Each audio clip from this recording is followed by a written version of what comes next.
Hello friend, कैसे हो। आज हम यूपीएससी 2023 का पेपर सेट डे का आज हम पार्ट सेकंड डिस्कस करेंगे। पहले पार्ट में हमने 12 क्वेश्चन सॉल्व किए, आज उससे आगे के क्वेश्चन सॉल्व करेंगे थे। अब क्वेश्चन नंबर 13 पे चलते हैं। क्वेश्चन नंबर 13 पहले इंग्लिश में खुद से रीड करिए, उसके बाद हिंदी में डिस्कस करते हैं इसको।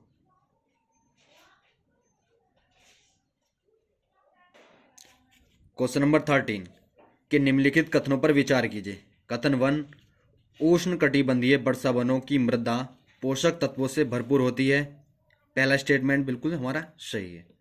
सेकंड स्टेटमेंट देखते हैं, अर्थात सेकंड कथन देखते हैं कि उष्ण कटिबंधीय वर्षा वनों के उच्च ताप और आर्द्रता के कारण मृदा में विद्यमान मृद जैव पदार्थों का दूर अर्थात क्विकली अपघटन होता है, क्विकली डिकम्पोज होता है। ये स्टेटमेंट भी हमारा सही है, लेकिन जो हमारा सेकंड स्टेटमेंट है वो फर्स्ट स्टेटमेंट की सही व्याख्या नहीं करता है, इसलिए स्टेटमेंट हमारा बी सही है।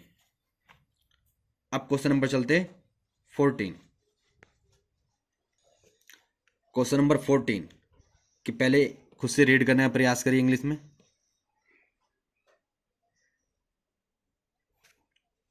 अब क्वेश्चन नंबर 14 डिस्कस करेंगे। निम्नलिखित कथनों पर विचार कीजिए। कथन फर्स्ट, ग्रीष्म ऋतु में महाद्वीपों और महासागरों के बीच तापमान ब्रियास शीत विपर्यास, विपर्यास का मतलब कॉन्ट्रास्ट अर्थात टेम्परेचर कॉन्ट्रास्ट शीत ऋतु की अपेक्षा अधिक होता है। पहला स्टेटमेंट हमारा सही है। सेकंड स्टेटमेंट या सेकंड कथन, जल की जो विशिष्ट उष्मा होती है भूपृष्ठ की विशिष्ट उष्मा की अपेक्षा अधिक होती है, अर्थात the specific heat of water is more than that of land surface, अर्थात सेकंड स्टेटमेंट भी हमारा सही है। लेकिन जो सेकंड दोनों स्टेटमेंट सही है हमारे, लेकिन जो सेकंड स्टेटमेंट होता है वो फर्स्ट की सही व्याख्या नहीं करता है, इसलिए स्टेटमेंट हमारा कौन सा सही होगा?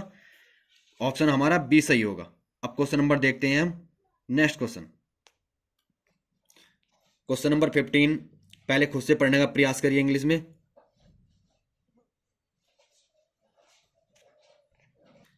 अब क्वेश्चन नंबर 15 रीड करते हैं। निम्नलिखित कथनों पर विचार कीजिए कि भूकंप लेखी अथवा सिस्मोग्राफ में एस तरंगों से पूर्व पी तरंगे अवलिखित की जाती है, अर्थात in a seismograph P wave are recorded earlier than S waves. तो पहला स्टेटमेंट हमारा क्या है?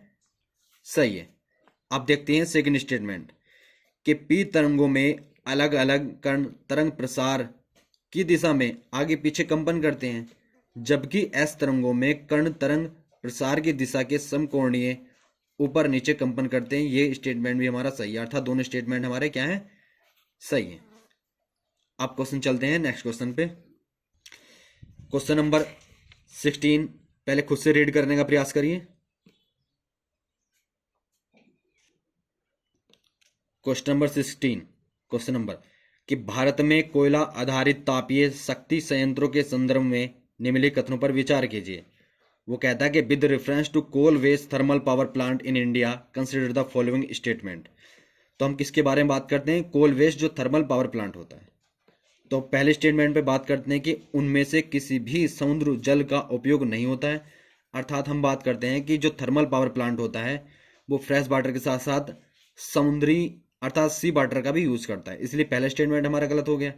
सेकेंड स्टेटमेंट देखते हैं कि उनमें से कोई भी जल संकट वाले जिले में स्थापित नहीं है। ये स्टेटमेंट भी हमारा गलत है, क्योंकि अक्सर हम क्या करते हैं कि अगर हमें जल नहीं मिला तो हमें हमारे पास और लोकेशन अच्छी होती है, जिसके कारण हमें चीज़ें करनी पड़ती है। जो थर्मल पावर प्लांट होता है वो जल संकट की वजह से, ऐसा नहीं कि हम जो जहाँ पर ये जिस जिले में संकट की दिक्कत होगी वहाँ पर नहीं लगा सकते, लगा सकते हैं, लेकिन सिचुएशन वहाँ की कंडीशन ठीक हो, इसलिए ये स्टेटमेंट भी हमारा गलत है। अब थर्ड चलते हैं स्टेटमेंट थर्ड पे कि उनमें से कोई भी निजी स्वामित्व में नहीं है। ये स्टेटमेंट भी गलत है, क्योंकि जो सरकार होती है वो सब कुछ अपने पास से तो करेगी नहीं, इसलिए वो कुछ हिस्सेदारी क्या करती है कि जो प्राइवेट ओनर उसमें भी शामिल होते हैं, ठीक है, और इसीलिए ये स्टेटमेंट भी हमारा गलत है। तो तीनों को तीनों स्टेटमेंट गलत है, तो ऑप्शन हमारा डी सही होगा। अब क्वेश्चन नंबर चलते हैं नेक्स्ट पे। क्वेश्चन नंबर 17 पहले इंग्लिश में खुद से पढ़ने का प्रयास करिए।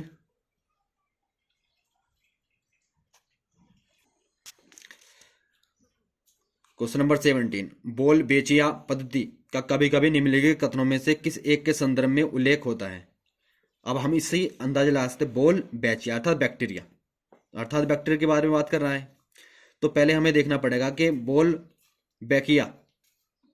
बेचिया आखिर क्या होता है। बोल बेचिया मेथड में क्या होता है कि इसमें बैक्टीरिया क्या करता है कि डेंगू हो, जीका, चिकनगुनिया, ये पीले बुखार जैसे वायरस से क्या करता है, मुकाबला करते हैं।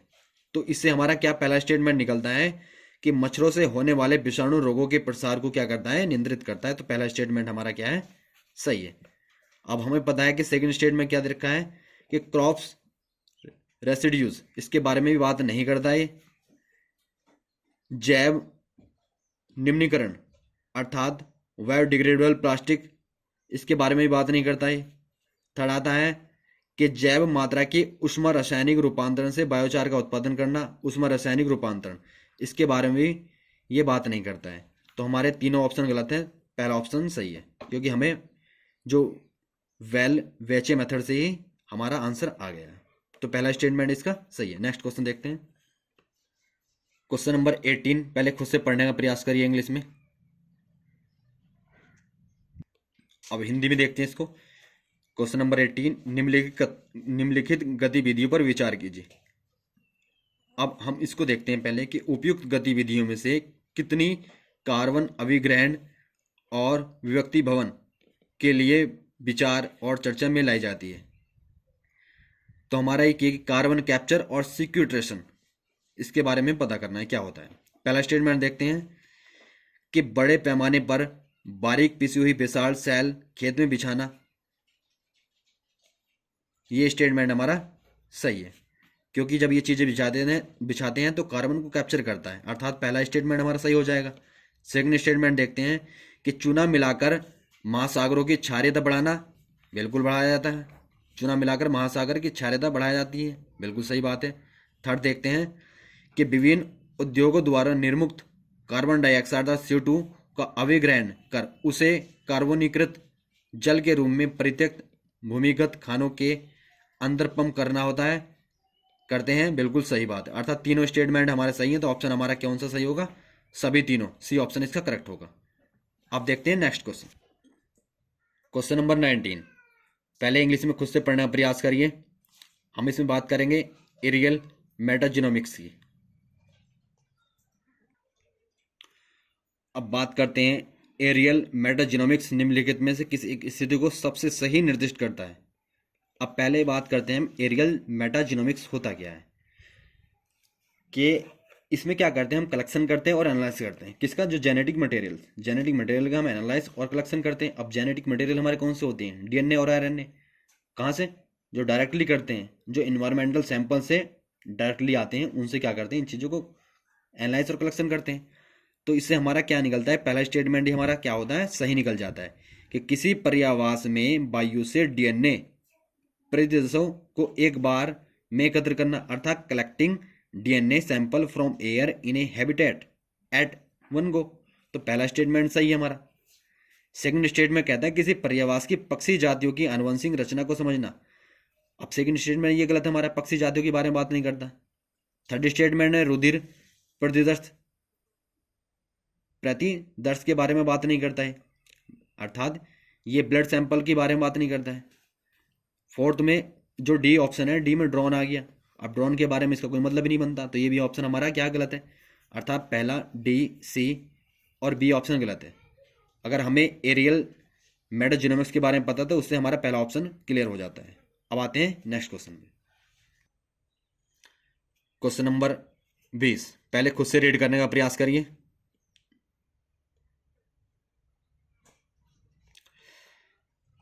अब start. Question number 20, microsatellite DNA निम्नलिखित में से किस एक मामले में प्रयोग किया जाता है।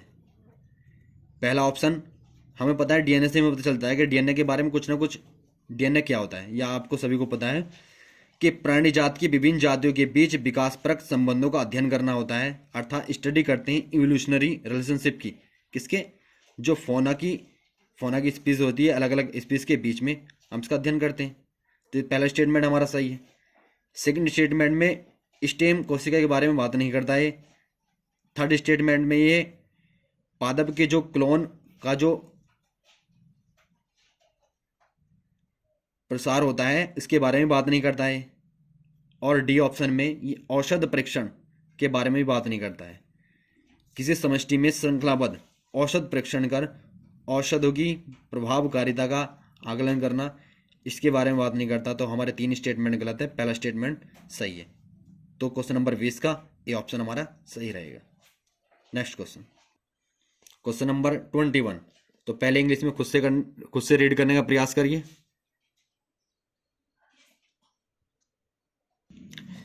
अब इसको पढ़ते हैं क्वेश्चन 21 को कि भारतीय इतिहास के संदर्भ में अलेक्जेंडर री, H Longhurst, Robert swell, James Varghese और वाल्टर एलियट किस गतिविधि से जुड़े थे। अब इसमें जो दूसरा ऑप्शन है, पहले ऑप्शन को बाद में देखते हैं, पहले दूसरे ऑप्शन को देखते हैं कि औपनिवेशिक भारत में अंग्रेजी प्रेस की स्थापना। पहली बात तो ये सब अंग्रेज है, और अंग्रेज भारत में अंग्रेजी प्रेस की स्थापना क्यों करेंगे? क्योंकि वे इंग्लैंड की बुराई तो करेंगे नहीं, और जब इंग्लैंड की बुराई नहीं करेंगे तो वे प्रेस की बात क्यों करेंगे? तो ये पहला स्टेटमेंट तो आसानी से गलत हो जाता है। दूसरा स्टेटमेंट, देसी रजवाड़ों में गिरजाघर की स्थापना। अब ये देसी रजवाड़ों में गिरजाघर क्यों बनाएंगे? इन्हें वहां तो रहना नहीं है, इन्हें पैसा कमाना, और ये पैसा कमा गिरजाघर की तो स्थापना करेंगे नहीं। तो ये स्टेटमेंट हमारा गलत हो गया। अब 2 स्टेटमेंट तो हमारे ऐसे गलत हो गए। अब या तो पहला सही है या फिर डी सही है। हम देखते हैं अब पुरातात्विक उत्खनन अर्थात आर्कियोलॉजिकल एक्सकवेशंस, हमारा पहला ऑप्शन सही है इसमें। तो ऑप्शन हमारा ए सही होगा इसके अंदर। अब क्वेश्चन नंबर चलते हैं नेक्स्ट क्वेश्चन पे। क्वेश्चन नंबर 22 एक बार खुद से रीड करिए। अब क्वेश्चन नंबर 22, निम्नलिखित युगों पर विचार कीजिए, स्थल और जिसके लिए जाना जाता है उसके बारे में बताना। पहली बात है बेशनगर, ये शैव गुफा मंदिर में है, ये स्टेटमेंट हमारा गलत है। सेकंड, वाजा, ये बौद्ध गुफा मंदिर है, बिल्कुल सही बात है। सितन वासल, ये जैन गुफा मंदिर है, ये भी हमारा सही है। 2 स्टेटमेंट सही है, तो ऑप्शन हमारा बी सही रहेगा, केवल 2। नेक्स्ट क्वेश्चन नंबर 23, पहले खुद से रीड करिए इंग्लिश में।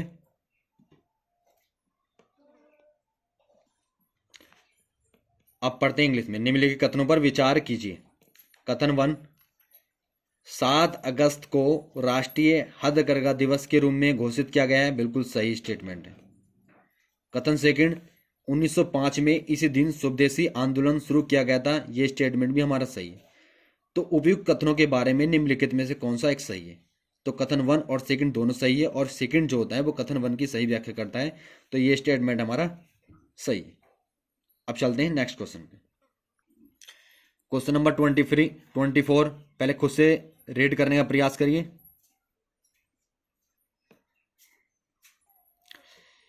क्वेश्चन नंबर 24, भारत की ध्वज संहिता 2002 के अनुसार भारत के राष्ट्रीय ध्वज के बारे में कथनों पर विचार करना है। स्टेटमेंट फर्स्ट क्या कहता है कि भारत के राष्ट्रीय ध्वज का एक मानक अमाप 600 अर्थात 600 मिलीमीटर गुना 400 मिलीमीटर है।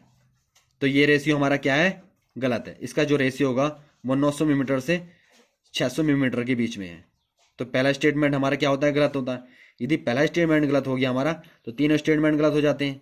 फर्स्ट दोनों सही है, गलत, दोनों सही है, गलत, फर्स्ट सही है, ये भी गलत। ऑप्शन क्या बचा? डी, अर्थात डी ऑप्शन हमारा सही होगा। अब सेकंड कथन पढ़ते हैं हम। ध्वज की लंबाई से ऊंचाई का अनुपात 3:2 होगा, बिल्कुल सही है। तो ऑप्शन हमारा कौन सा सही रहेगा? डी सही रहेगा। यदि गाइस आपको ये वीडियो अच्छी लगे तो वीडियो को लाइक करें, शेयर करें और चैनल को सब्सक्राइब करें। Thank you.